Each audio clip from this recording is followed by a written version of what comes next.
Transistor क्या होता है, ये आज मैं डॉक्टर वंदना रंगा आपके बारे में इस पे कुछ चर्चा करना चाहती हूँ।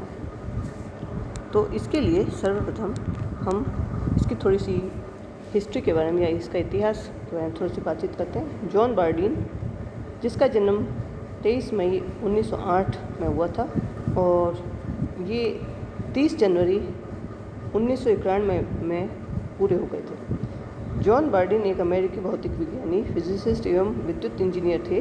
भौतिकी में 2 बार नोबेल पुरस्कार जीतने वाले वे एकमात्र व्यक्ति हैं। उन्हें 1956 में ट्रांजिस्टर के आविष्कार के लिए विलियम शॉकले व वॉल्टर ब्रेटिन के साथ एवं पुनः 1972 में अतिचालकता के आधारभूत सिद्धांत BCS सिद्धांत के लिए लियोन एवं कपूर तथा जॉन रॉबर्ट स्क्रिफर के साथ नोबेल पुरस्कार सम्मानित किया गया। ट्रांजिस्टर में इलेक्ट्रॉनिक्स उद्योग में क्रांति ला दी व सूचना युग का आरंभ संभव हुआ और टेलीफोन से लेकर कंप्यूटर व मिसाइल तक लगभग सभी आधुनिक इलेक्ट्रॉनिक युक्तियां का विकास संभव हो पाया। अतिचालकता के बार्डीन निष्कर्षों के उपयोग NMR और इनके चिकित्सीय उपयोग MRI में किया जाता है।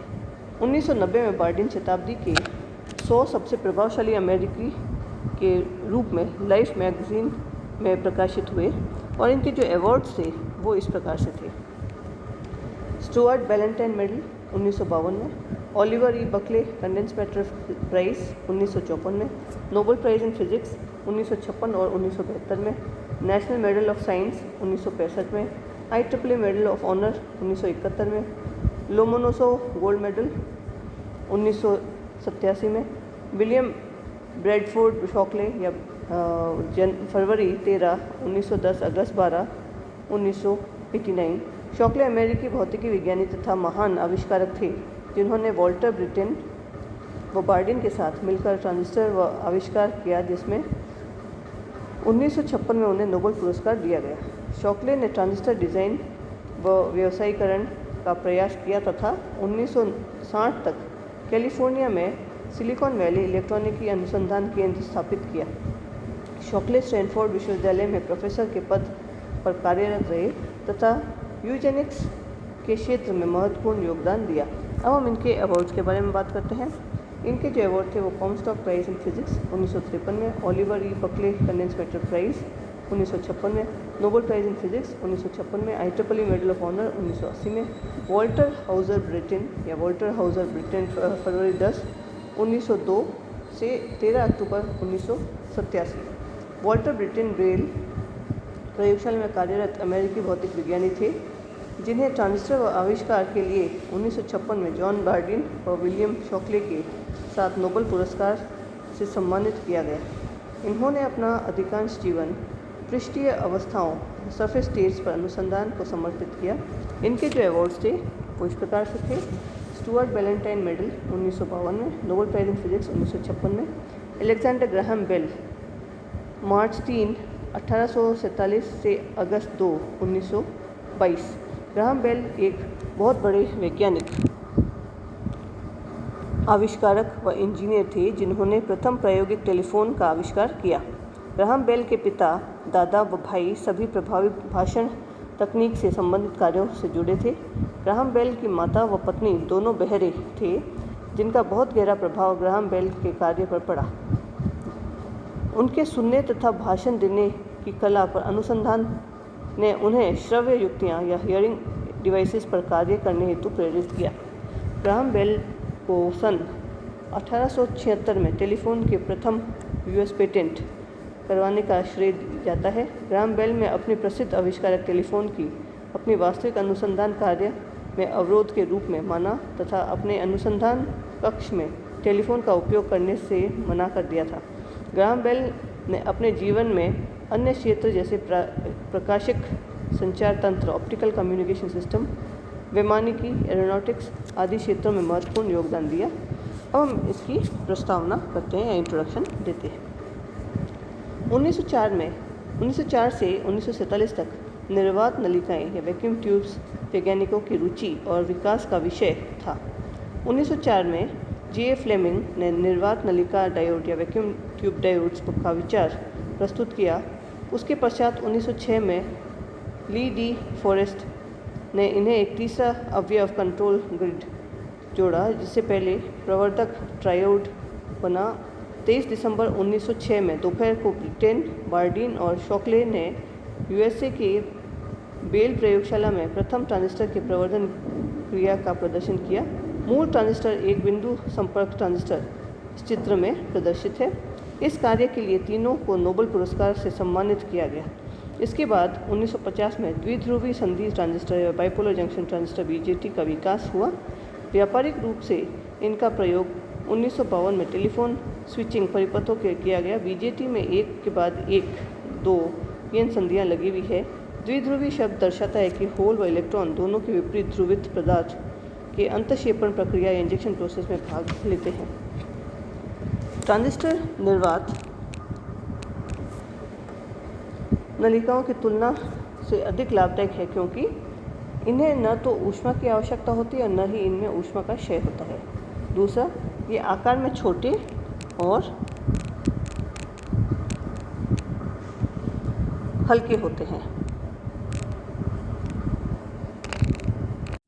तीसरा, ट्रांजिस्टर के द्वारा शक्ति अवशोषण बहुत कम होता है, जिसके कारण इनकी दक्षता अधिक होती है। चौथा, इनका तुरंत उपयोग किया जा सकता है। प्रचालन शुरू होने से कोई समय नहीं लगता। पांचवा, ये बहुत ही कम प्रचालन वोल्टता ऑपरेटिंग वोल्टेज पर उपयोग किए जाते हैं। छठा, इनकी आयु अधिक होती है। अतः ट्रांजिस्टर ने अपने विशिष्ट गुणों के कारण निर्वात नलिकाओं में कई कार्यों में प्रतिस्थापित कर दिया है। अब हम बात करते हैं ट्रांजिस्टर की बनावट या स्ट्रक्चर ऑफ ट्रांजिस्टर। ट्रांजिस्टर भिन्न भिन्न मादित या डोप क्षेत्रों वाली 3 परतों के बनी अर्धचालक युक्ति है। यह एनपीएन तथा पीएनपी 2 प्रकार की होती है। चित्र में पीएनपी ट्रांजिस्टर तथा एनपीएन ट्रांजिस्टर प्रदर्शित है। ट्रांजिस्टर में 3 भाग होते हैं। मध्य क्षेत्र को आधार तथा बाहरी भागों को उत्सर्जक और संग्राहक या कलेक्टर कहा जाता है। यद्यपि दोनों बाहरी क्षेत्र एक ही प्रकार के एनपीएन ट्रांजिस्टर के लिए एन अर्धचालक, पीएनपी ट्रांजिस्टर के लिए पी अर्धचालक होते हैं, परंतु दोनों के कार्यों को परस्पर प्रतिस्थापित नहीं किया जा सकता। दोनों क्षेत्रों के भौतिक और विद्युतीय गुण भिन्न प्रकार के होते हैं। ट्रांजिस्टर में 2 पीएन संधियां होती है। उत्सर्जक व आधार के मध्य संधि और उत्सर्जक आधार संधि जेई तथा संग्राहक व आधार के मध्य संधि की संग्राहक और आधार संधि जेसी कहते हैं। अधिकांश ट्रांजिस्टर में संग्राहक क्षेत्र भौतिक रूप से उत्सर्जक क्षेत्र से बड़ा बनाया जाता है और वे आधार क्षेत्र को बहुत पतला बनाया जाता है। चित्र में प्रदर्शित ट्रांजिस्टर के लिए कुल चौड़ाई का मध्य भाग 150:1 होता है। मध्य भाग में मादन या डोपिंग की बाहरी भागों की तुलना में कम होता है, लगभग 10:1 या कम। संग्राहक में मादन लगभग 10⁻17 प्रति सेंटीमीटर क्यूब, उत्सर्जक के अधिक मादन 10⁻19 पर सेंटीमीटर क्यूब व आधार के न्यून मादन 10⁻16 पर सेंटीमीटर क्यूब के मध्य की कोटि का होता है। उत्सर्जक क्षेत्र आधार क्षेत्र के आवेश वाहक एनपीएन ट्रांजिस्टर व इलेक्ट्रॉन व पीएनपी ट्रांजिस्टर होल प्रदान करता है, जिसमें से अधिकांश आवेश वाहक आधार क्षेत्र को पार करने में संग्राहक पहुंचाते हैं तथा संग्राहक इन आवेश वाहकों को संग्रहित करने में कार्य करता है। पीएनपी व एनपीएन ट्रांजिस्टर के परिपथ के प्रतीक हमने इस चित्र में प्रदर्शित करे हैं। उत्सर्जक को शीर्ष पर लगा तीर के निशान P से N और चिरसम्मत धारा कन्वेंशनल करंट की दिशा में व्यक्त करता है। इस चित्र में उत्सर्जक आधार व संग्राहक धाराओं के क्रमशः I, IB और IC द्वारा प्रदर्शित किया गया है। VBE ट्रांजिस्टर के आधार व उत्सर्जक के मध्य वोल्टता पतन को दर्शाता है। इस प्रकार VCB और VCE क्रमशः संग्राहक आधार और संग्राहक उत्सर्जक के मध्य वोल्टता का पतन होता है। VB is equal to VE minus VB, VCB is equal to VC minus VB, VEC is equal to VE minus VC, equal to VEB minus VCB, VBE is equal to VB minus VE, VBC is equal to VB minus VC, VCE equal to VC minus VE, VCB minus VEB। अब हम बात करते हैं अवयस्क द्विध्रुवी संधि transistor के बारे में। इस चित्र में अवयस्क द्विध्रुवी ट्रांजिस्टर प्रदर्शित है। जब ट्रांजिस्टर के उत्सर्जक E, आधार B और संग्राहक C टर्मिनल खुले होते हैं तो द्विध्रुवी संधि ट्रांजिस्टर के अवयस्क या अनबायस्ड ट्रांजिस्टर या खुला परिपथ ट्रांजिस्टर कहा जाता है। अर्धचालक डायोड सेमीकंडक्टर डायोड की तरह ही यहाँ भी संधियाँ पर विसरण या डिफ्यूजन किया जाता है। मुक्त आवेश वाहकों का विसरण के कारण दोनों पीएन संधियों के अवक्षय परत का निर्माण हो जाता है। कमरे के ताप 300 केल्विन पर सिलिकॉन ट्रांजिस्टर के लिए विभव अवरोधिका या पोटेंशियल बैरियर की ऊंचाई 0.7 वोल्ट्स तथा जर्मेनियम ट्रांजिस्टर के लिए 0.3 वोल्ट्स होता है। चूँकि ट्रांजिस्टर के तीनों भागों की मादन सांद्रता भिन्न भिन्न होती है, अतः उत्सर्जक आधार संधि और संग्राहक आधार संधियों पर अवक्षय परत की चौड़ाई भी भिन्न होती है। अधिक मादन वाले क्षेत्रों में संधि की निकट आयनों की सांद्रता अधिक होती है, जिसके कारण अवक्षय परत की चौड़ाई व विभव अवरोधिका की ऊंचाई अधिक होती है।